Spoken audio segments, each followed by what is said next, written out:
10 News, and I've got Dr. Willie Littlechild, Grand Chief of Treaty 6, and we're very honored. He's accepted to share stories and also to enlighten our future leaders on the responsibilities we have to make this a better place for us that we call Canada. Thank you very much. Nigan gakyo tatamskar now. May kan mohteun sigasun. Ego ogema wihon usauki heu. Ego kakintoks na maksian. Gotas sa payok nianan aski. Tapskut tagistke. Maga eksisigi kasvaan nekta. Ego munia wihon ka sonamagoyan Willie, Wilton, Littlechild, sigason. Willie magamano sampago. Ego ketsena amaskut nstugigoi katsimussen teiten. Agomanstam kak ipe taksihkik. Oi viitemai kohtsingeetoan. Ego eki hoitske majakik eukunk. Tahto ego mamstikak jo soskvat. Ego astam speak kiha hoiessoano tansan hiketsna hituemagaki eukuni ositske onna. Eko tohtsi ksnohmattogamgo kaki usitak, ktaskinak. Ego mstigi mao kaki hoiassuit eki hoitsiget kiano kaya sohtsi ktotemnog. Tansan magetsna eki stotakik eugoma hoiassuun. Ego kitso ja suun kitoges igatik. Atit papitos tipo hamatoon ksaya. Tapskuts mina asotamatoon. Ego skias ikatamak. Ego musinsto. Ja skoatsoma kaki pam. Notsita ahkae. Tansan magetsna e kispaik. Ego ne hoiks nohmato gamga. Ego tansi egis programskagoyak ego ne hoiassuuna. Ego ne ptaa ngatotein maga ega nantoga tehtami. Ego ihaga ja simuane tahtamuan pikskoon. Usammitset keapts koakumagannoak totemnoak. Muenton stohtamak kiano takis soimgoisiak ne heoun apu dene papitosse kaki soimgoa kohtauino ego anma epsis ngatoten ego utehniganoma tanses bakseimuak tesin miopaiki goi ktaskinak. My name is Willie Littlechild in English. My Cree name is Walking Wolf, and my chief's name is Golden Eagle. I just want to share some of the history of my own personal lifestyle in residential school where I spent 14 years and what happened there as a commissioner looking for the truth of what happened in residential schools and what were the consequences of those residential schools. And then lastly, perhaps I'll touch on what the dreams are as a result of looking at the past, where we are today, and what we hope for the young people, especially going forward into the future. So to go back to treaty days, treaty time in the 1800s. My treaty relationship is from treaty number 6. Now, as you know, there are different ways that we look at treaty. Some are sacred agreements, some are promises, and some were sharing of our lands. It's very important we stress that we did not surrender our territories. We agreed with the newcomers that they could live with us and we would share the lands and territories of where we currently live.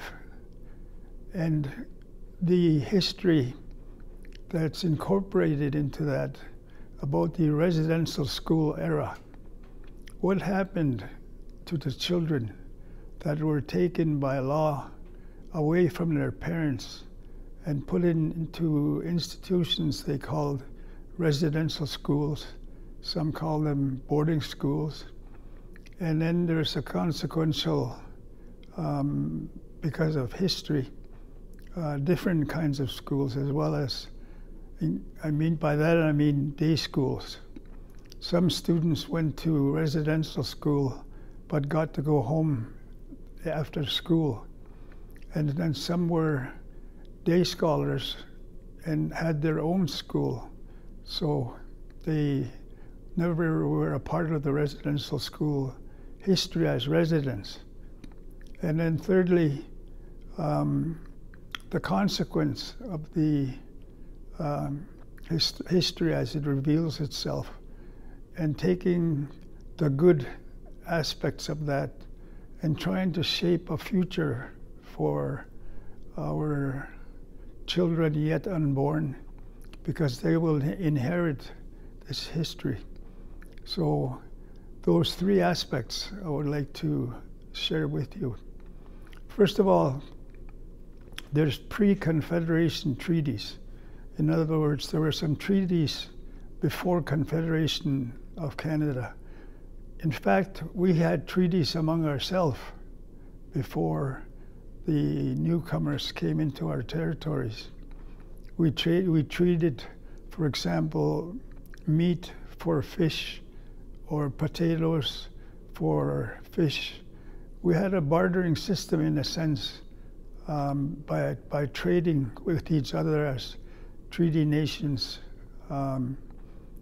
the richness that we had, not only about the sharing of food, but also sharing of the richness and beauty of our cultures and our languages and our spiritual ways. And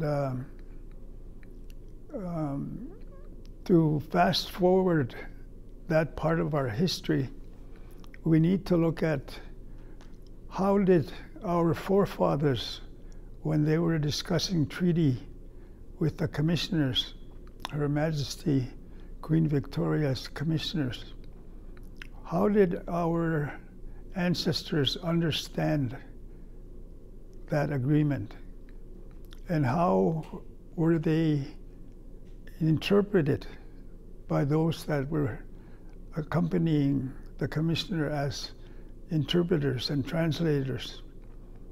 And what did we understand at treaty time about the 4 elements of treaty? By 4 elements, I mean the English written text of treaty, the oral testimony of our elders as they understood what was agreed to, and also the debate that still goes on whether we surrendered the lands or agreed to share the lands. It's very important that that be understood. Then there's a spiritual and sacred aspect of treaty through our ceremonies.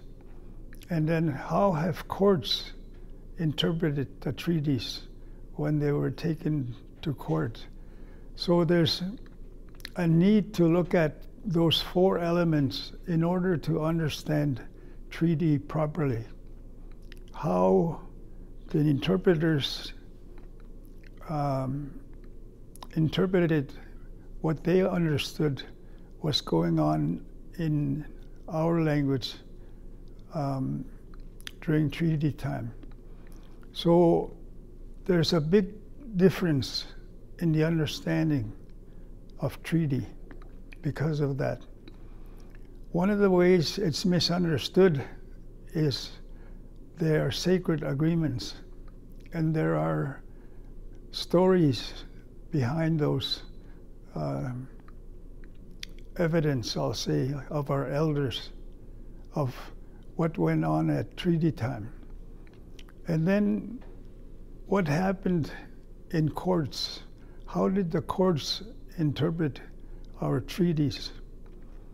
And so we need to look at the written, the oral, the spiritual, and the court, the legal interpretation of treaties. So through time, our ancestors have passed on our understanding of treaty. How did the Cree, the Dene peoples understand treaty, or the Sioux, or the other tribes and nations that were treated with by the Crown? And what is exactly the Crown and indigenous relationship? We use the term indigenous now as a new word, a new term, because usually it was referred to as treaty Indians, and treaties were an agreement between our ancestors and the commissioners in two different languages, in English and in our own indigenous languages. So we need to look at the written text of treaty, for example, the written text of Treaty Number 6, and compare the differences as a result of translation. For example, Treaty Number 6 has a medicine chest clause. In other words, the right to health. All 6, 7, and 8, including 10 and 11, I will say, also had an agreement for education and how schools were to be run. And then, of course, we have the ceremonies, the sacred ceremonies. We have the pipe ceremony that includes a treaty song, a treaty flag, and how we understood the agreements. When there was a misunderstanding, in some cases, the question would be brought to court. So what did the courts say about treaties? How did they interpret treaties based on those two views, the non-treaty and the treaty people's side of difference? So it's not only a one-way story, I'll say, understanding. It's actually 4 different ways. But unfortunately, courts, because they could only understand English through the interpreters, gave some decisions that impacted our relationship and highlighted some misunderstandings. For example, all the treaties 1 to 11 have a treaty right to health. All the numbered treaties also have a treaty right to education. But how those were interpreted in the different languages differ. For example, Treaty Number 6 is the only one that's written in a treaty document. But it was actually, for example, the term we use is from cradle to grave. In other words, the time that you're born to the time that you go to the next journey, spiritual journey. We need to understand there's a sacred element to it that's exemplified at treaty time through our ceremonies, through our lodges, and through our languages, and through our prayers when we talk about treaty, because many of us believe that they are sacred agreements, because there was us, the newcomers, and the witness was the Creator, the Great Spirit. That's the witness. So there's three parties to that. Before Confederation of Canada, treaties existed already among ourselves. As tribes, we traded with each other, for example, for food or for different aspects of our different ways of life, how we handle the different seasons, for example, spring, the summer, the fall, and the winter, and what happens during those different times of our history, as we understand.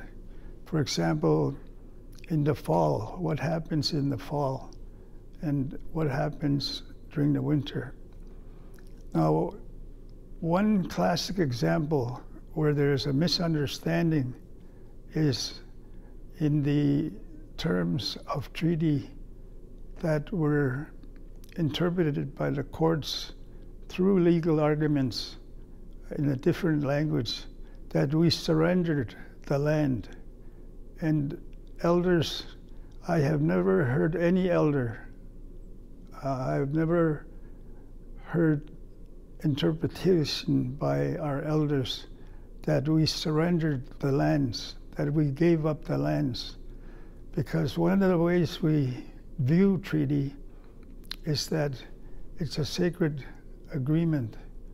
And because of that, our old people, elders, our own historians, say that these agreements, because of their sacredness, cannot be sold, cannot be bartered with in terms of negotiation. It was an agreement to share the land. And many times you'll see elders when they tell the story, we agreed with the newcomer up to the depth of the thumb to the palm, usually about 6 inches. In other words, our people understand treaty as a sharing of the topsoil, 6 inches in depth, or some say the depth of a plowshare. Because the commissioners, their instructions were to try to make us into agricultural peoples, farmers. In other words, to have a square piece of land. There was a formula in the written text of how much land you gave to the newcomers and what did you keep to yourself.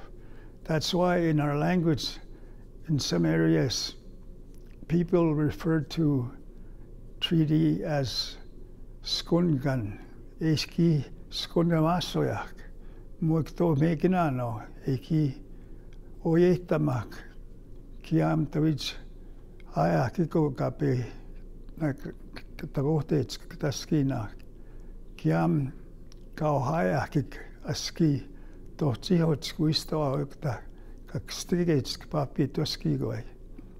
Eugan magetsna eki wanihtak antakawi kwe mskweta miktan san magetsna is tapata mikoy kichoi istigeuna.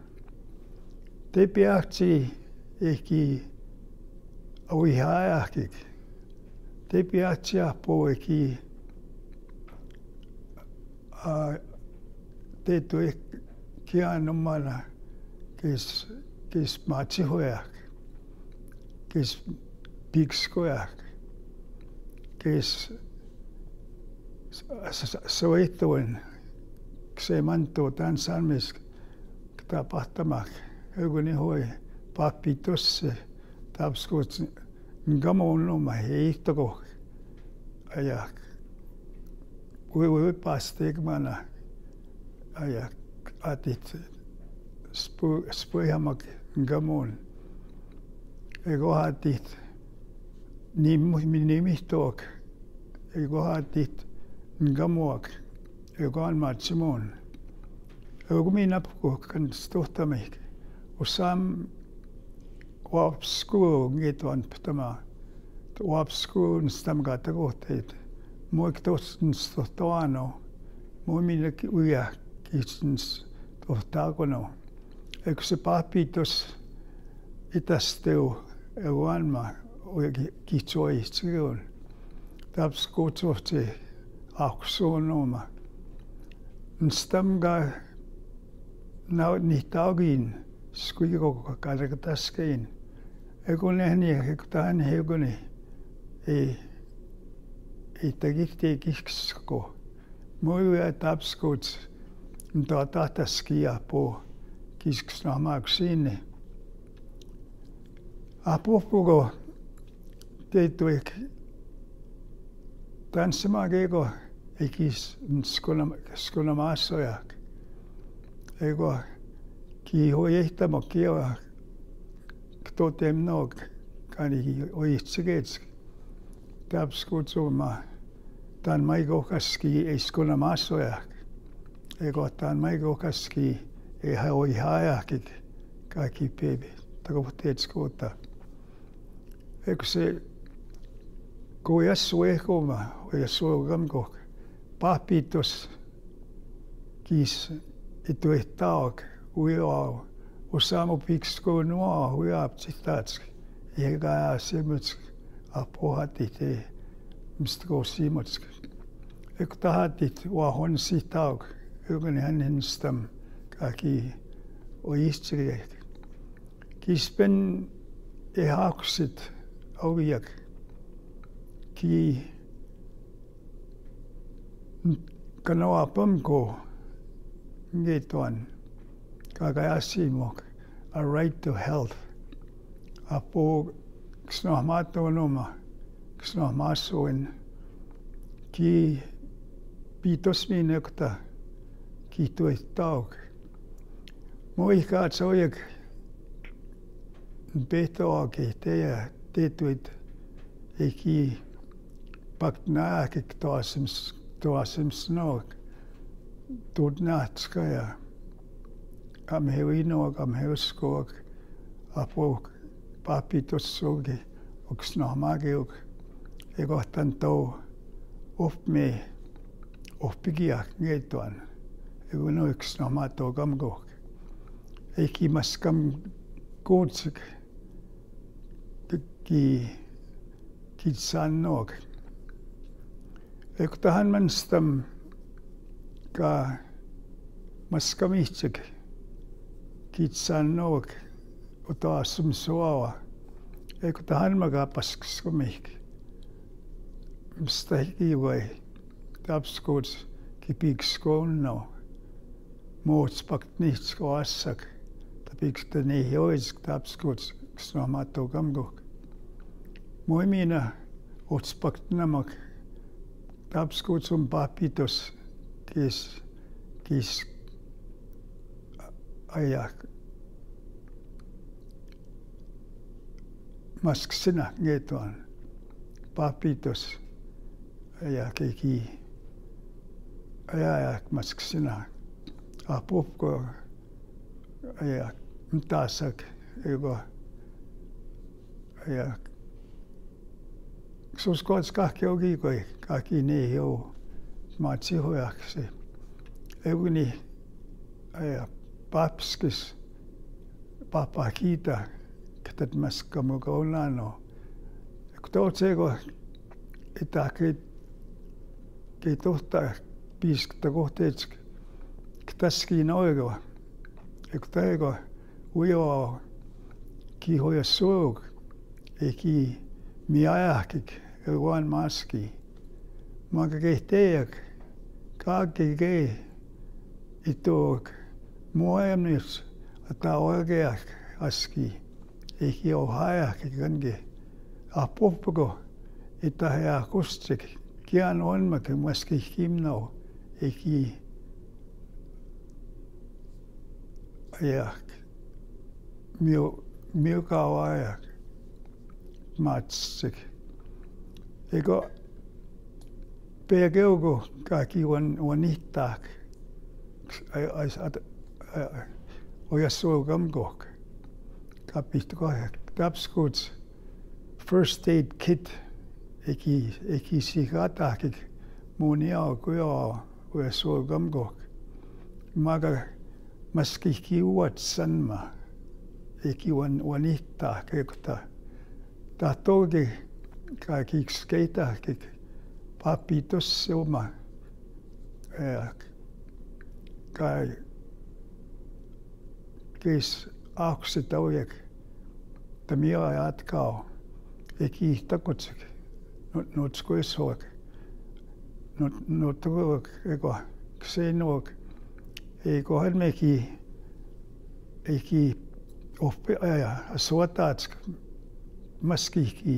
maskiki wats egon ma wanihtatsik first aid kit kesi gata osam monstahaya ki pamtahulana egon ma yak tot mi opmatsi oiga po de itak tunkegats to nagata komaski ki skatemak tan san ketsna ki guaimaski ki tot uitsiitsik apopugo keaptsuma kiano ehitaguk maski ki oiego mamantosa kaiawat ego tama gato tenogo aga simona aptistan.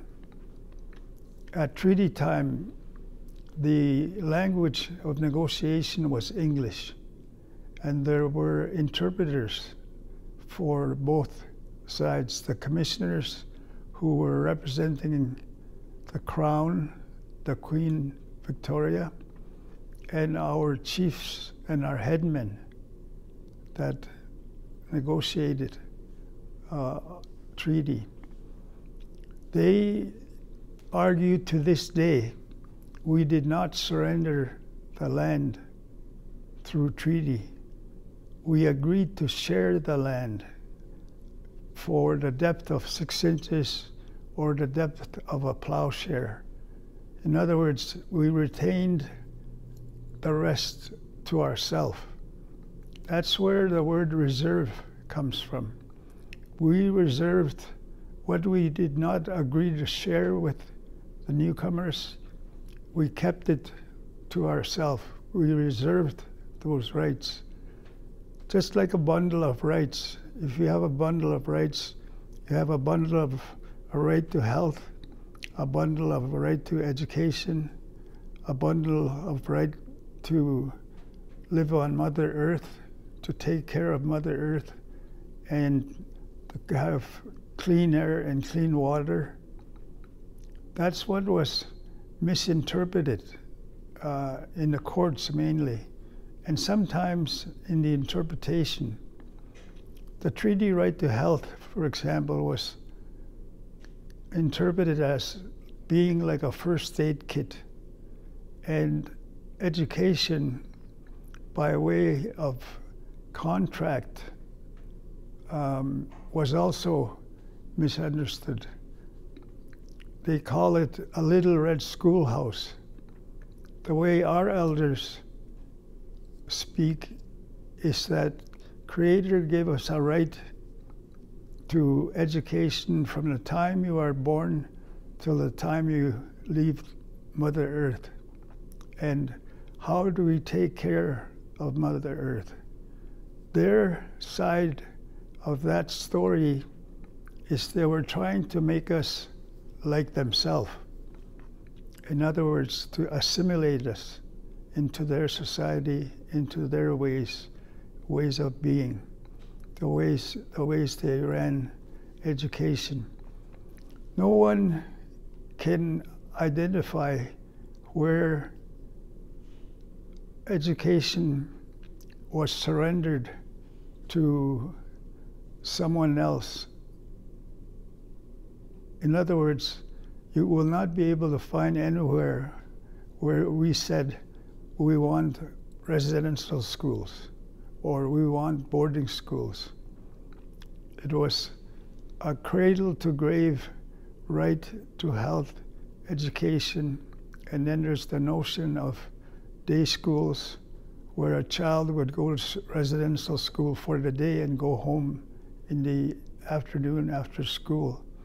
And then there's the notion of separating the child from the parents as day scholars. Now, I need to go back a bit in time because there were about 150,000 children that were taken away from their parents at the time treaty implementation happened for education, the treaty right to education.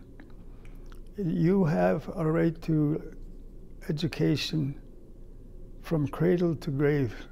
Likewise, you have a right to health from cradle to grave. We still have our traditional medicines. For example, we have a cure for cancer, but no one has been able to access that reservation, I will say. In fact, the word reserve to describe a land is a misunderstanding itself. The way it's explained is that whatever rights you agreed to share, the ones that you retained for life. For example, the stewardship of Mother Earth, taking care of Mother Earth, ensuring that there's clean water and clean air, ensuring that we exercise our subsistence, by way of hunting, trapping, fishing, and gathering. Those are all treaty rights. But now you will see that the fourth right has not been interpreted properly. We have a treaty right to hunt for only what you need. We have a treaty right to education from cradle to grave. It's a lifelong journey, education, the way our people understand it. And then there is the residential school era, where it's a contract between the Crown or the Queen in the right of Great Britain and Ireland and us, what would consist of treaty rights. So the land question comes up, and the interpretation, unfortunately, was a misinterpretation. We agreed to share the land with the newcomer to the depth of a plowshare, as I said earlier. And the notion that we're to become agricultural people. In other words, 2 cows or 2 oxen animals were given to the headman, or chief, as they were called in some cases. So the right to gather includes the right to gather our traditional medicines. We have that right to continue practicing traditional medicines. And only now is it beginning to be understood by some hospitals, by some levels of government, that when you're ill, you have an option to be treated by mainstream medicine or by traditional medicine. For example, if you had cancer, we have a treatment for cancer, and other illnesses that exist but have been stolen, I'll say, and broken down into the smallest chemical or the smallest atom that you can find, and made into pills. For example, you have a pharmacy where you go and buy drugs, and some of them are actually traditional medicines that were converted into a mainstream medicine. So likewise with education. Now, the 4 main churches, the religions that were hired by the government to implement these treaties was the Anglican Church, the Baptist Church, and a large part of it was the Roman Catholic Church. And consequently, we have, for example, in Alberta, residential schools. The highest number of residential schools across Canada were in Alberta. And the highest number totally from the big picture are in Western Canada.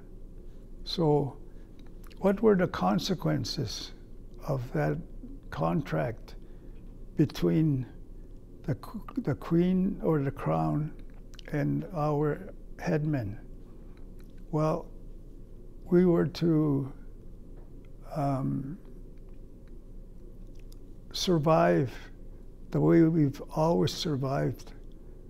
They said, well, you can continue to live that way, but we offer you a different way of life through agriculture. But we already knew, our ancestors already knew how to be good stewards of Mother Earth, how to take care of Mother Earth, how to make sure there's clean water and clean air. So it wasn't new to us. And I think that's one reason why our people were so willing to share the riches and bounties that we have to the newcomers. For them, it was real estate. But old people will tell you, we don't have a right to sell Mother Earth. So the notion of ownership of land or ownership of territory is still misinterpreted. The subsurface rights, we retained subsurface rights below, even if it was 1 foot deep, that we agreed to share. Whatever was underneath that, we didn't share that. We didn't share the mountains. So the agreement only goes to the foothills, because the mountains are our sacred places. Some people make an analogy that they're like our temples. That's where we go and do our fasts our fasting. That's where we go and do our vision quests in the mountains. So we never gave up that part to share. It was only to the foothills. Now, water is another element of life. In fact, without water, there is no life.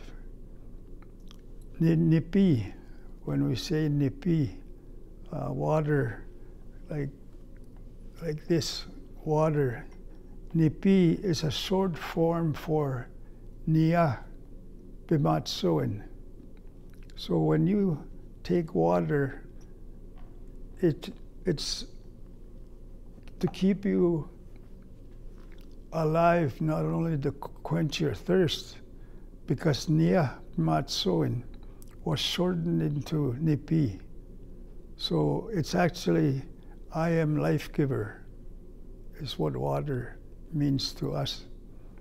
So that's how that's interpreted. Now, the right to hunt has been misinterpreted as well as to locations. You can't hunt, for example, on Crown territory. Well, that Crown territory is in conflict with our traditional territory, our territories that we never surrendered. And the trees that give us oxygen to breathe after rain, for example, it converts into oxygen so we can breathe. So these are all sources of misunderstanding because of misinterpretation either by the courts or by the interpreters, because our elders tell us a different story. In fact, there's a treaty transfer ceremony that takes 4 days to tell on how our people understand treaty. So a part of that was revealed recently after 27 years of meetings at the United Nations. The elders called, for example, myself, in to tell us we're very, very concerned that our treaties, which are sacred agreements, are being violated every day by our neighbor, our brother and sister that we agreed to share with. It's being sold, it's being traded, it's being misused, it's being damaged and destroyed. So the elders said, you must go across the waters to original source, for example, to the Crown, Her Majesty the Queen. Consequently, we had to go to court in London to try to get the right interpretation of treaty. Now, the world's most famous judge decided in that case. He said that I don't find anything in the arguments that indigenous peoples can mistrust the Crown or government. If they do mistrust the Crown, because the agreement was for so long as the sun shines, so long as the grasses grow, so long as the rivers flow. Well, the sun is still shining. In fact, beautiful day out there today. Waters are still flowing, the rivers and the creeks, even the natural source that comes from underground, and also the grasses, herbal medicines are still growing. So that treaty is not a timelined agreement. Some people say it was to last only or one generation or 7 generations and so on. But our understanding is completely different. And courts, like Lord Denning's interpretation, said if there's a time you do not trust your treaty partner, you can come back, in other words, come back to court in London to get it straightened out or sorted out. So this summer, I understand a group of elders are going to go and meet with the king now that the queen has gone to her resting place. King Charles III is now our treaty partner. But in Canada, he's represented by the Governor General of Canada. And in each province, it's the Lieutenant Governor. That's the representative of the Crown. And the argument that went to court on that point was a hunting case where a couple of men from Saskatchewan,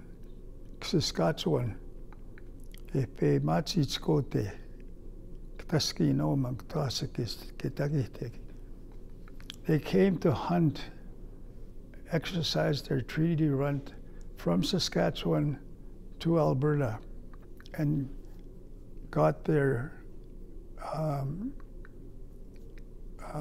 animal only to what they needed, and were going back to Saskatchewan, and they were arrested at the border, and they were charged for hunting where they're not supposed to hunt.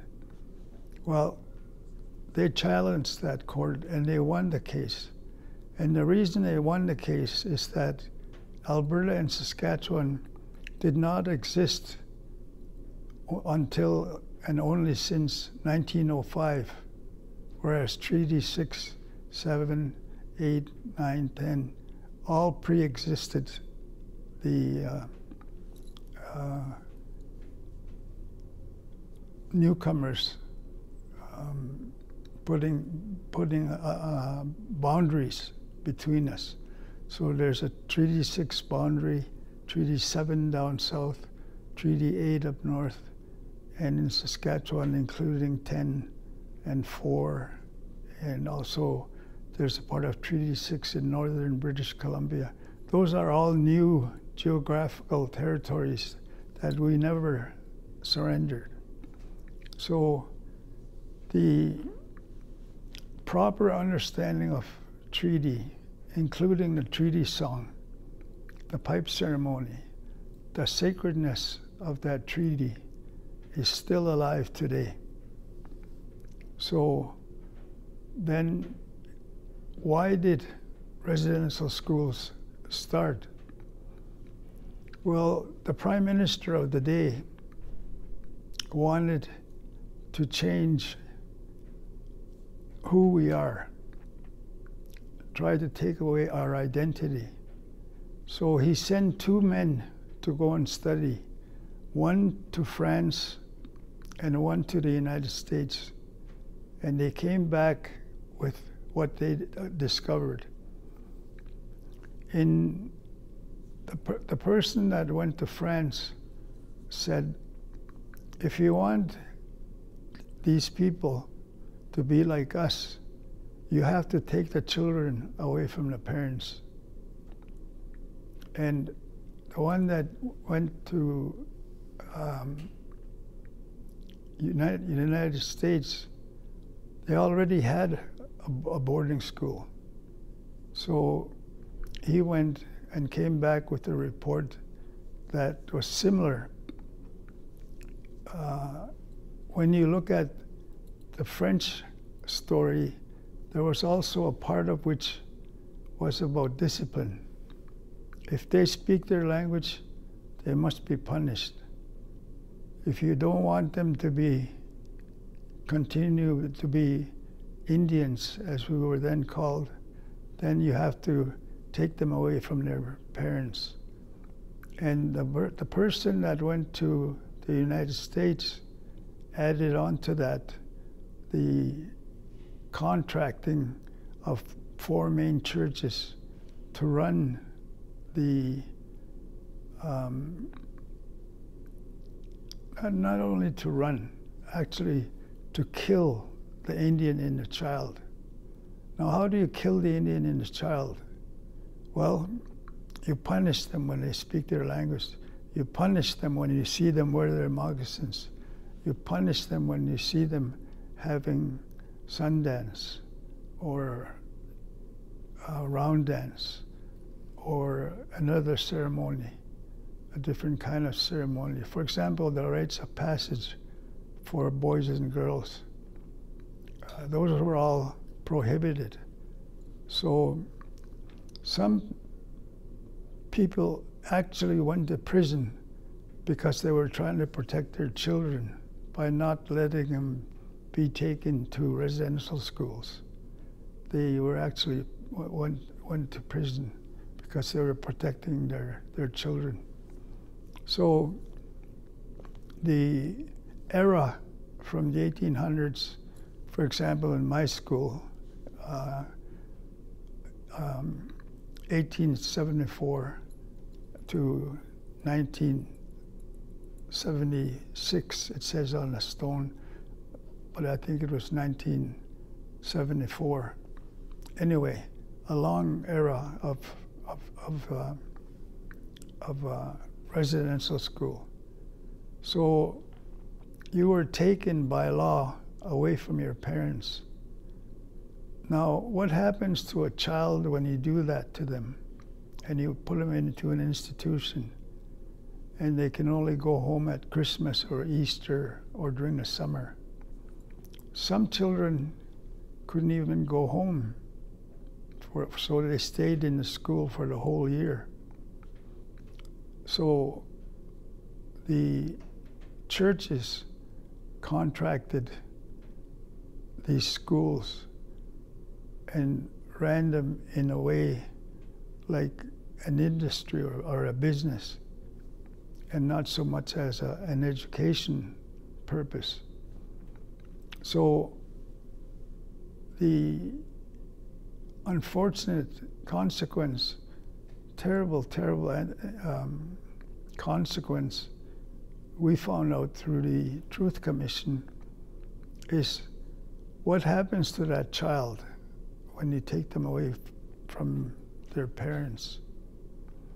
And likewise, what happens to the parents from whom you've taken the child?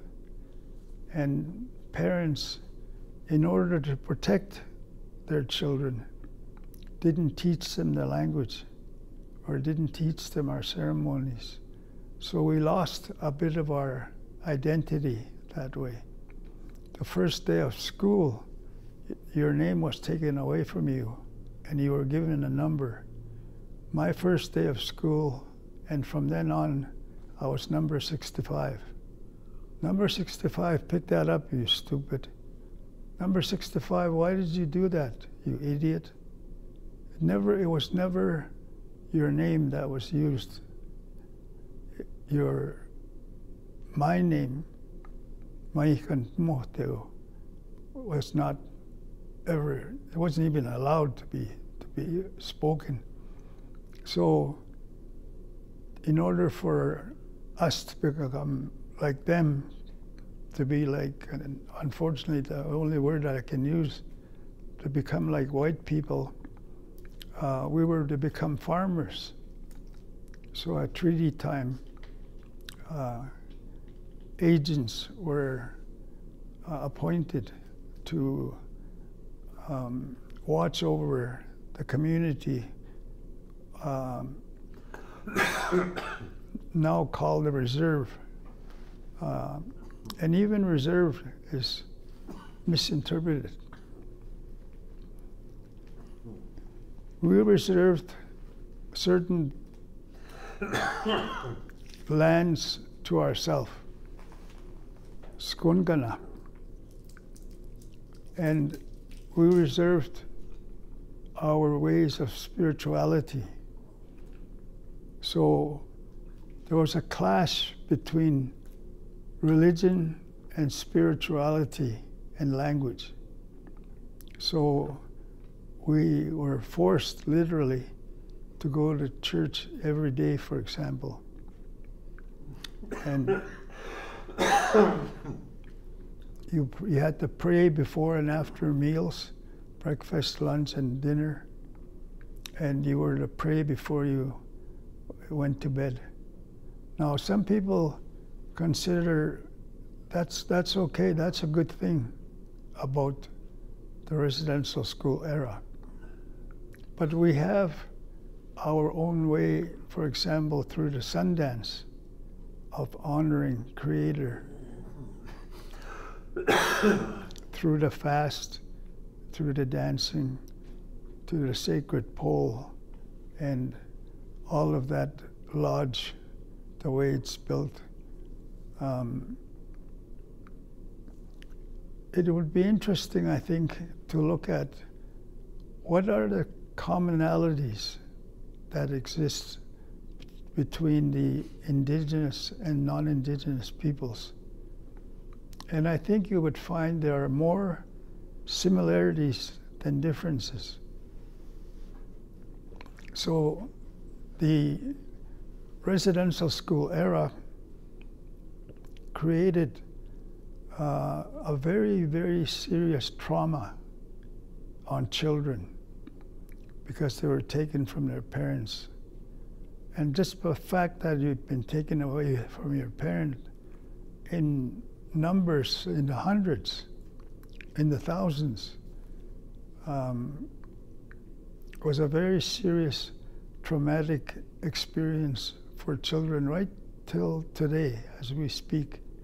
Because even though the residential school era supposedly ended when the church's contracts were changed so that lay teachers could come into the schools and teach. So they didn't have to be a priest or a nun or a brother to teach. A person that's qualified to teach could come to a residential school and teach, but nevertheless, the residents still had to stay in the school. And then, of course, what happens to the parents when we asked them? They said, I couldn't stand the pain of losing my children. I couldn't stand the pain of not being able to protect my child. In fact, one mother I clearly remember, she said, the police officer took I was hanging on to my little girl tight, and one officer took one arm away, the other one took the other one, and off went my little girl. And she never came home. Mr. Commissioner, she told me, you go find my child. So some children, many children, died in residential schools. In fact, when we did the research, which is still going on, we were able to uncover 4,300 children by name and where they died and why and how they died. So that story is still being worked on.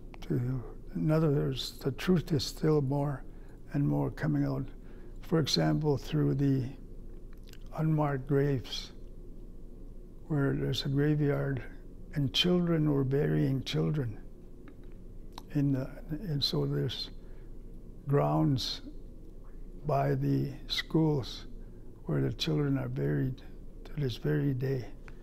But the parents were not informed that their child had died, or how they died, or when they died. So we're still searching for children to be identified, where they died and how they died. And that's very, very traumatic to the parents to the point where they said, I couldn't handle that pain, so I started drinking. I started taking drugs. I started committing crime in some cases and put in prison. So growing up as a child, let's say for 10 years in a certain way, and then your school is terminated and you do something wrong, you end up in prison. You find similarities there. You get the 3 meals, you go to bed and you get up in the morning at the same time. You're punished if you break the law internally. So the negative impact was very, very serious. So not only the physical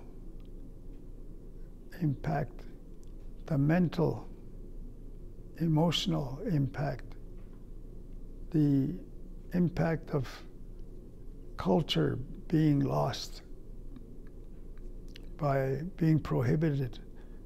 In fact, prohibited, attacked, assaulted the spirituality of our people. They're very, very spiritual people. And in fact, I remember one meeting where one of the premiers, after one of our leaders asked if we could open the meeting with a prayer, said, geez, you guys, you pray for everything, you pray for everything, don't you? And he said, yes, we do. They're gifts of Creator. So the trauma that's created by the loss of a child through law, not being able to see them, not being able to visit them, and if they were communicated with by letter, those letters were opened, and if whoever opened them didn't think the child should receive that letter. In fact, sometimes there was money in the envelope. They would never see that. So the parents were really impacted seriously in that way, to the point where they become addicts, whether it's alcohol or drugs or other kinds of addictions. And an interesting question came up. I remember the day in the Yukon, a young woman got up and said, asked us, what about me? She said, I didn't go to residential school. My parents went to residential school and my grandparents went to residential school, but I didn't. My brothers and sisters were taken. And how have I been impacted by this law? Well, we see it in the streets today. The homeless people. The majority of the homeless people are indigenous people.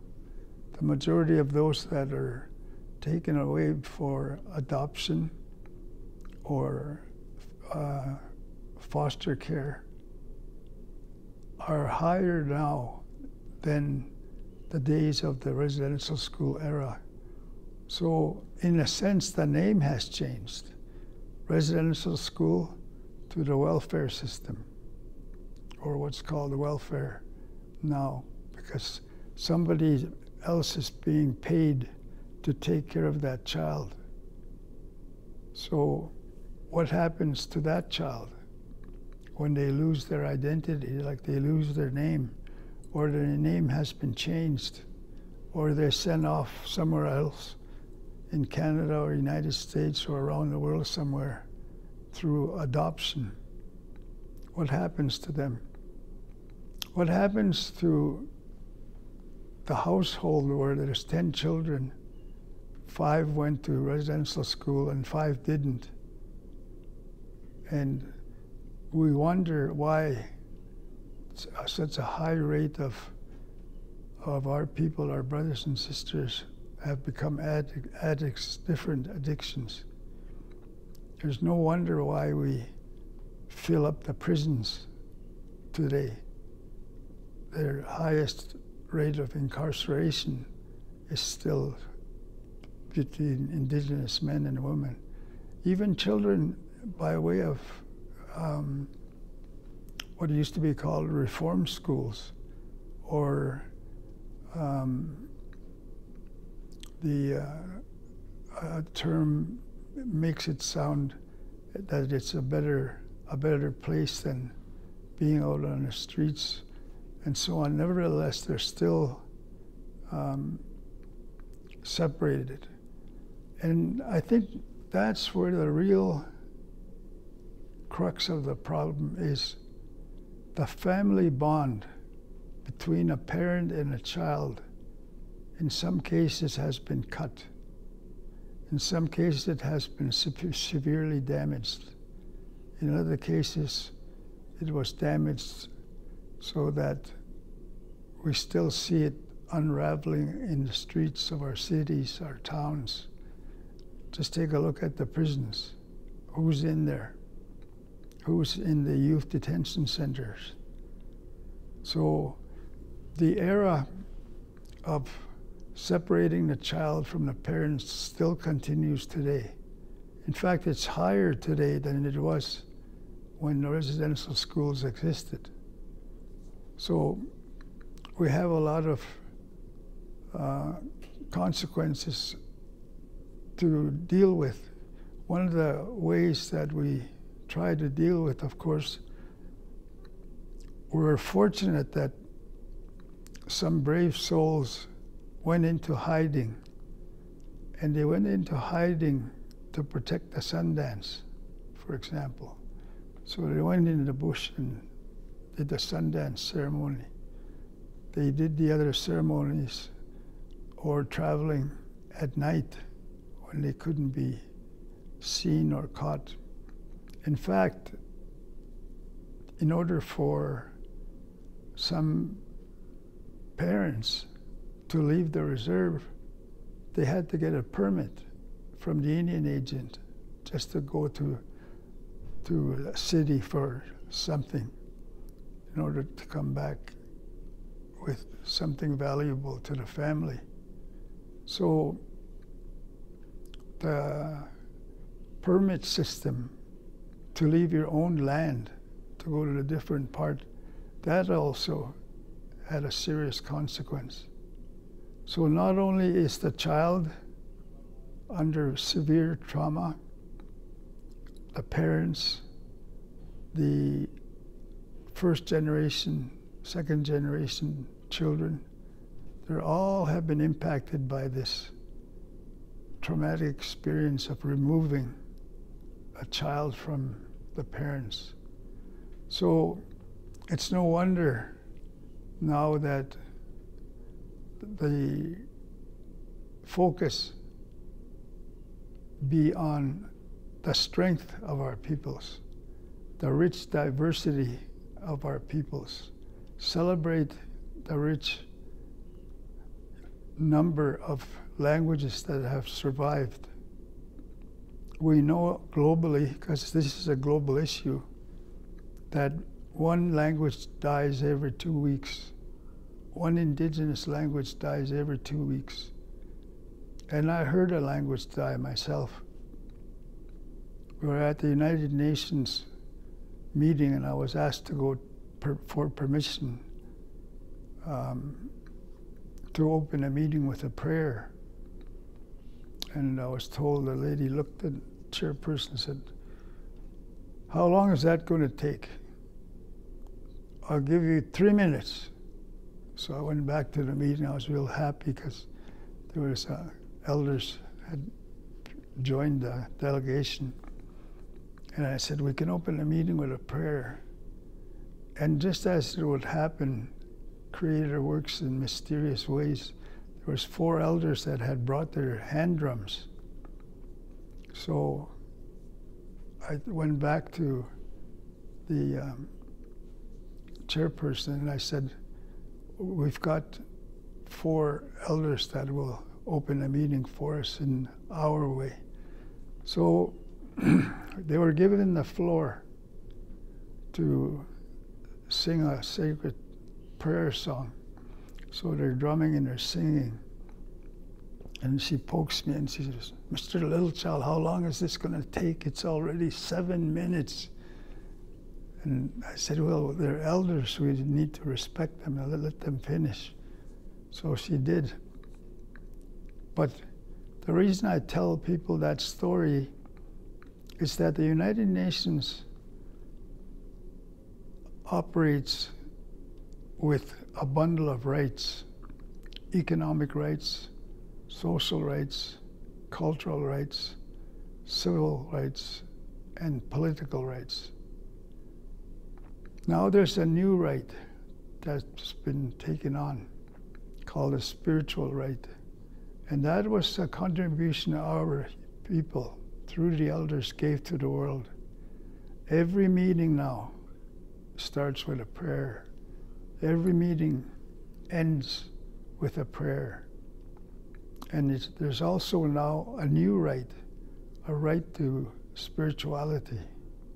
And that was our contribution to humankind. Very, very important contribution. I can tell you another one. When we had an elder, we asked another elder at a different meeting if he would speak to the audience. And he said, yes, I will. Thank you for the honor. And you can imagine over 200 diplomats, presidents, prime ministers, ambassadors of all kinds, all over the world, sitting at the meeting, and he goes and he says, which one of you is going to protect my brother, the bird that flies in the skies? Who among you is going to argue for my brother, the fish that swims in the waters? Who's going to argue for my brother, the four-legged, that dies so that we can live? Who among you is going to argue for clean air? Who's going to argue for clean water? You could hear a pin drop that day. But the result of that is now, when we were told nobody has a right to the environment, they had a meeting, and the chairperson came to me and asked me, what should I do? Because this is about the environment. I said, ask the elders. Invite some elders to come and speak to the gathering. And that's what the old man did. He gave them all the things they enjoy: the right to food, right to spirituality, to have their own justice system. All these rights and benefits that they have under an agreement called a treaty. So we didn't always just go there to argue. We went there with solutions. Because now there's a sixth right, as I said, that you have a right to spirituality. Now there's a difference between religion, because religions cause wars. As one is over 2,000 years old, they're still having war. But our treaties are peace and friendship treaties, and they're agreements to share. So what have we gotten in return was little square boxes of land they call reserves. And it was because of our term being used, ikiskunamasoyak. So it's a real tough life sometimes to live through that experience of what I described. But once you flip the coin and look at the other way, how rich we are, how rich we are to have our cultures to be alive, our languages to be alive. In fact, we're on the second year of the decade for Indigenous languages, because 3 years ago, it was pointed out that one language dies every 2 weeks, and we created a forum for searching how do we protect our languages, how do we maintain our languages, how do we transfer our languages. So there was an international year for Indigenous languages, but you can't do very much. You can do a lot, but in the global scene, not very much about protecting our languages. So we said we need a decade to focus on our languages. So now we have a decade at the UN. We're into the second year of our decade, looking at how many Indigenous languages are there. There's some that say there's 7,000, but many of them have died. I heard just last week that there's a little over 4,000 languages left, Indigenous languages. But like that old man that I went to present the protocol, he said, I'm very honored that you would ask me.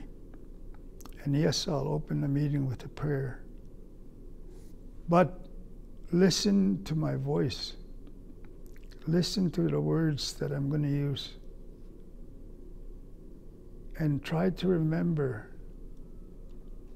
what I say in this prayer, because I am the last living person of our language. So he went on and he prayed for us. So about a month later, I got a phone call. A person said, the old man died. And I said, what old man? They said, remember the old man that prayed for us to open a meeting? Yes, I do. He said, well, he just died. And it was like somebody hit me right in the gut, because I heard him. I listened to the voice of his language. And now that's gone. He died. So I heard the language die. So we need to be switching in how we look to the future now. What's out there in the skies or wherever that we gather? How can we generate hope where young people have already lost hope? And like they told me, a grade 8 class told me, we're just waiting to die. So they have given up already at grade 8. So then when I go to a prison, the inmate says to me, I'm hoping I'm going to get out of here soon, because I've decided to change my life. So many, many, many stories like that, over 7,000 that I heard personally for 6 years. And then to write a report, another 6 months, to call to action to Canada, the Canadians, our people. What we found from what we heard are solutions to the challenges that I talk about. So we now have this opportunity available to us to find ways with the existing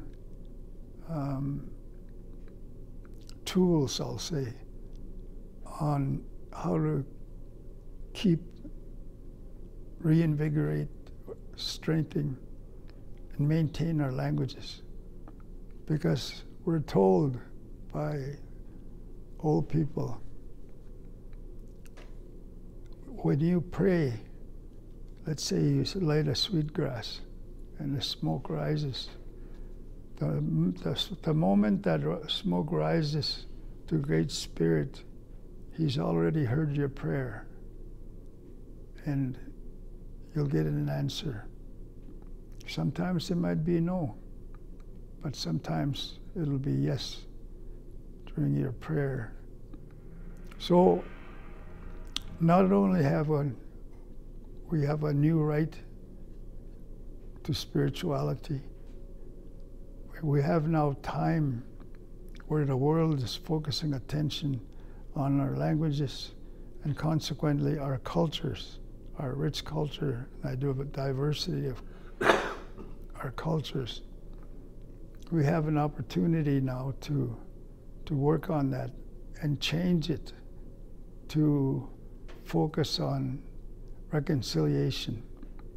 Yes, we have found the truth. Not 100% of the truth, but we have found a lot of truth of what happened to us as children. And what can we do going forward with the information we've gathered? Well, first of all, we need to have a common definition of reconciliation. What does that mean, reconciliation? Some people who are still deeply hurt and are angry say, I will never forgive. I'll never forgive the church for what they did to me as a child. So we try to encourage them. If you are in that deep a pain, don't take it out on your children, or don't take it out on your parents. I'm sorry, your family, your own children. So, because as you know, abuse in one form can transfer to a different abuse. You might become an alcoholic, and then you can terminate that, but a new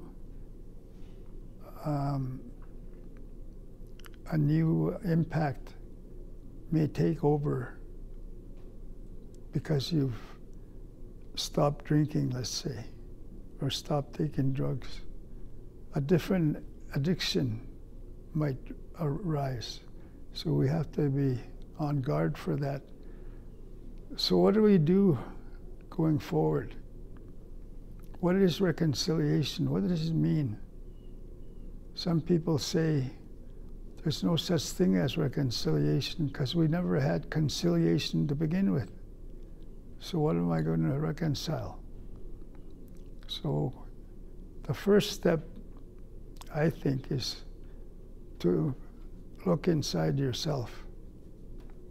Find what it is that you need to get right with God or Creator or Lord, however you acknowledge our Maker.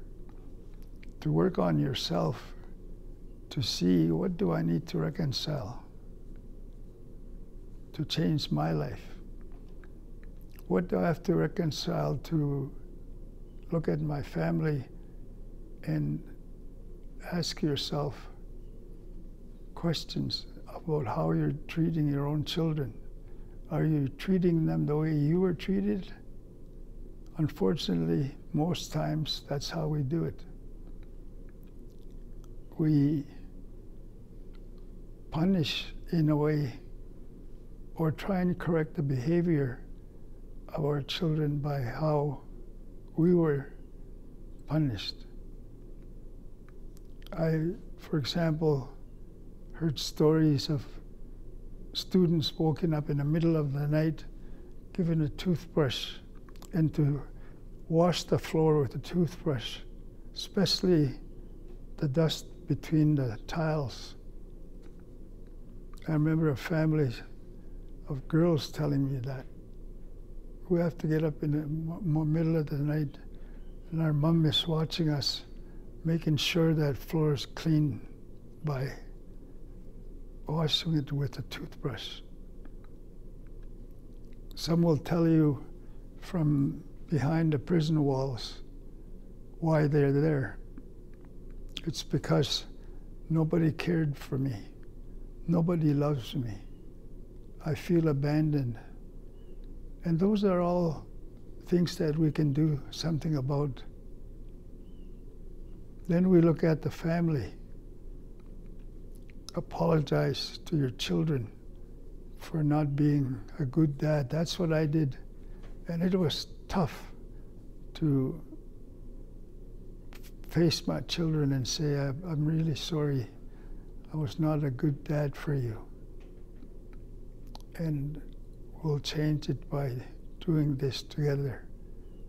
Then you look at the community itself that was hurt. Yes, as children or as human beings, we were damaged. Some harm was done. But what about the community where the schools were located? They too are in pain. They too need to heal. So we need to find ways to heal our communities, just as we find ways to heal ourselves.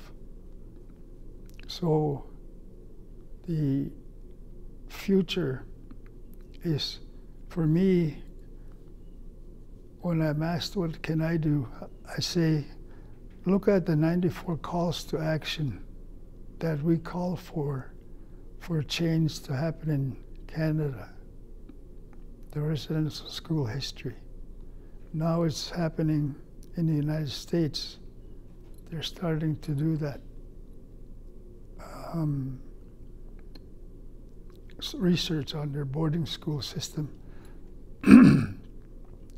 This week I was told Norway just began their process of truth and reconciliation. So we look at the goodness of our people, the richness of our culture, our language, be thankful for that. And those with families, take care of each other in a good way. And never be afraid to pray. Never be afraid to pray. And I remember getting that, being told that by my own grandmother. She said, never be afraid to pray. So, unmarked graves are being searched for. I was volunteering myself to push those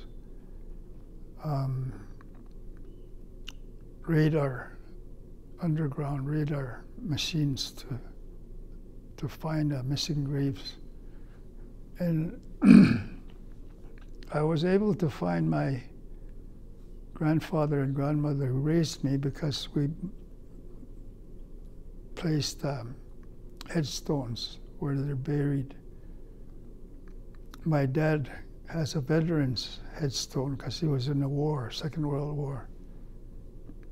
My brothers and my sisters, I can find their graves in our graveyard. But I can't find my mom.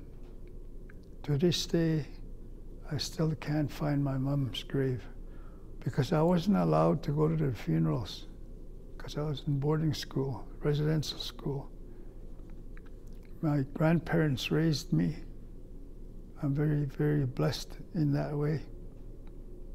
So we're still a long ways to go in terms of reconciliation. How I define reconciliation is having good relations, having good relationships with each other. Because old people tell you, Kayas, when we made a treaty between the Cree and the Blackfoot peoples, we have a treaty. The location is marked. We agreed to live in harmony with each other. So, Witaskiwen, It's mispronounced, they say, Wetaskiwin, and most times when you name the city, but it says Wetaskiwin. So it's a daily reminder for me to search for the ways on how do we get along better? How can we have better relationships? How do we restore respectful relationships? That's really the work we have to do today, and to ensure that the child that's growing up right now sees himself or herself. Sometimes I ask people, close your eyes for a moment and picture a 10-year-old boy or girl. What do they look like? Are they smiling? Do they have sores on their face? Are they sick maybe in any way? How do they look like? And then look at how you want that 10-year-old boy or girl to look like. Because they may ask you in the future, what did you do for me when I was 10 years old? Where did you design a future for me that's a good future? They'll have questions for us. So we need to be engaged with each other. And I'm so thankful for your community doing that. You're searching for the solutions that'll be the best solution for you, so that you have, once again, a very vibrant, rich community with laughter and wealth. You still have the wealth of the culture. So we need to find ways to be with your neighbor. How do we have good relationships with our neighbor, whether it's a band, a tribe, a nation, or a city or a town? How do we have good relationships with each other? And that's the work we have left to do, because we're just starting to focus now on reconciliation. A lot of harm has been done.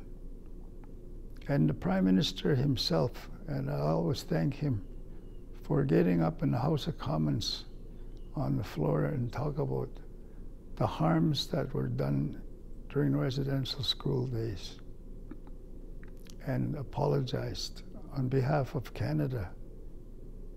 Then, when we asked the survivors, what would reconciliation do for you? They say, well, I'll begin to heal, or I'm on a healing journey right now. But some said, I want the Pope to come to Canada and apologize to me in front of my face. Then I can begin to heal. Then I'll begin to treat my family right. So we were blessed this past July when the Pope came to Canada to apologize. It was a wish from the former residential school students. And he did exactly that. It's call to action 58. We have calls to action for others, other governments. We have calls to action for churches, faith groups. What can they do? What can we do to make things better? So on this future path, we need to work together. We need to work together, and it'll remain as a solid foundation for the future, where you can see a child happy. They have a right to be happy. They have a right to parents, be able to see their parents. So it's a good challenge, And it's one where if we work together, we can do it. And I think if we do it together as communities, we'll be so vibrant and rich in different ways, not just economically, but with relationships being built or rebuilt where they used to exist. And I pray every day for that day to come during our lifetime. Young people were asked, do you think you'll see reconciliation happen in your lifetime? 70% of them said yes. So that's a good foundation to build on. Start with that 70% and keep building on it. In other words, the strengths of our people. So with prayer, with treating each other in a respectful way, with good governance, then I think we will rebuild our country into the rich nation it should be. Exceptama, kinwis big Scott now, maga neoegoche, that tamhina in tohtoig, nenaskumun. Taka pesaga stegot, kapisage with pisum, apitogiskanok, tosayak, mas ete sasniwachia, ktotsikiwidnok, ktotsikakio, kinenaskum now amstay. Kimi ehtam hina on geton, e matsita egum. Eksuma poko tai tuotamak, pogite ktaskina. Tai kami ajano, ektahan mutskia kajano. Tai sketeenano, tanste tuotamak. Tami aja ita, eki osekoi taujek. Tapskuts pagwatun, kiam tiegot saagihtuun, kakta pahtama. Auekiki osagihit, puunehtamaun, ekta tuopikik. Eukani hän nimeskuts, tahkame imuak, ahkame imutak, tuu temtik. Uffpintuin, kues tapahtuin, saagihtuin, eukatahanma, kam skenano, meskanouta ja miask, eukatahanma, kam yutsuetu naugao. Muipukoni kian ootsi, makse mantu ootsi. Yksi kenen askumt nao, hei hei.